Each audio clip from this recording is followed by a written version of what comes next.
ఆరు నూరైనా నూరు 116 మన హైదరాబాద్ కథ చెప్పవలసిందే.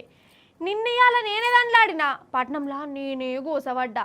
ఎట్లా అంటారా, ఆఫీసు నుంచి మా ఇంటికి, ఇంటి నుంచి ఆఫీసుకి పోయేదందుకు లెక్కకైతే పావు గంట పడుతుంది.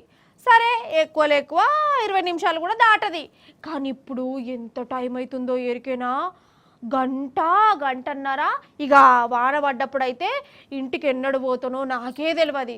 ఇగో నిన్న ధూమ్దా ముచ్చట్లు చెప్పి ఇంటికి బయలుదేరినా 9కి పోయే వరకల్లా మస్తు రాత్రి అయింది. ఇవాళ ఎంత అవుతుందో గదే భయం పట్టుకుంది నాకు. సరే, మా ఒక్క ఏరియాలనే గిట్లున్నది కావచ్చని అనుకున్నా. పట్నం అంతా ట్రాఫిక్లోనే ఇరుకపోయింది కాదు. ఒకరోజు 2 రోజులు కాదు, దినానికి ఇదే కథ. చూడు రంతలావైతే మీరే. ఇగో ఈ ట్రాఫిక్ కథ చూడురి.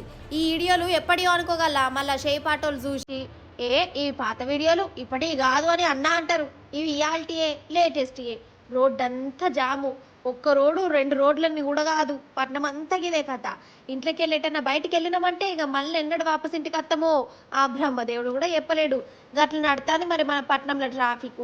ఇట్లా నేను ఇదివరకు బెంగళూరులో చూసిన. బెంగళూరులో ఒకసారి ట్రాఫిక్ జామ్ అయితే గంటల కవానం ఆనే ఉండవలసి వచ్చేది. అక్కడనే జొమాటోలు, స్విగ్గీలు పార్సల్ తెచ్చుకొని తినేటోళ్ళు. అంటే ఒక్క పూట అంతా ఒక్క జాగాలు ఇరకపోతారు అన్నట్టు. ఇప్పుడు మన కాడ గదే కథ.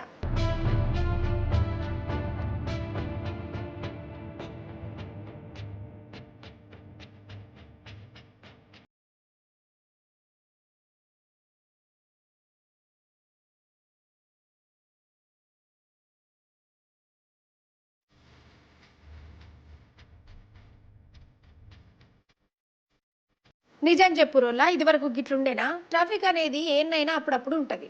పట్నంలోనైతే దినాం ఉంటుంది, కాదంటలేను. కానీ గంటలక మనము గిట్ల ఇరకబోయేటోళ్ళను మన హైదరాబాద్ రోడ్ల మీద ప్రయాణం చేయాలంటే నరకం లేక అనిపించేదా? ఒక రోజు 2 రోజులు అంటే ఏమో అనుకోవచ్చు, దినాం గిట్లనే ఉన్నది కథ. అంటే ఇక్కడ మన సర్కారే కదా ఫెయిల్ అయింది. మరి ట్రాఫిక్ సిగ్నల్ ఉన్నాయి కదా, పోలీసులు ఉంటారు కదా అని అనిపించచ్చు. వాళ్ళు ఏం చేస్తాలో పట్నం మూలని అడిగితే తెలుస్తుంది. ఎంతసేపు శాలాన్ల మీదనే ఉన్నారు. ఇంట్లో వాళ్ళది కూడా తప్పు పడతలేను. మీద నుంచి వాళ్ళకి ఆర్డర్లు వస్తున్నాయి, మీద ఆఫీసర్లు ఆర్డర్ వేసినప్పుడు చేయవలసిందే కదా, అట్లనే నడుస్తుంది ఇక.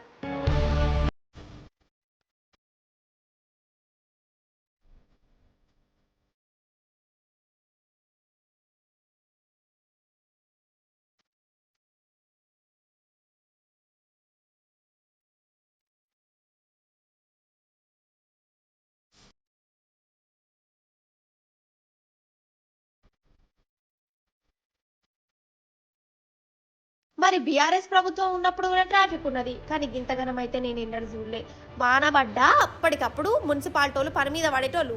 ఎప్పటికప్పుడు రోడ్లు రిపేర్లు అయ్యేటి, గుంతలు బొందలు లేని రోడ్లు ఉండేటి, ఫ్లైఓవర్ల మీద కూడా జుయ్యమని పోవచ్చు. మరి ఇప్పుడు అంతా ఉల్టా పల్టా కథ. అసలు కొత్త ఫ్లైఓవర్లు కట్టుడు దేవుడెరుగు, ఉన్న వాటిని చక్కగా అరుచుకుంటలేరు.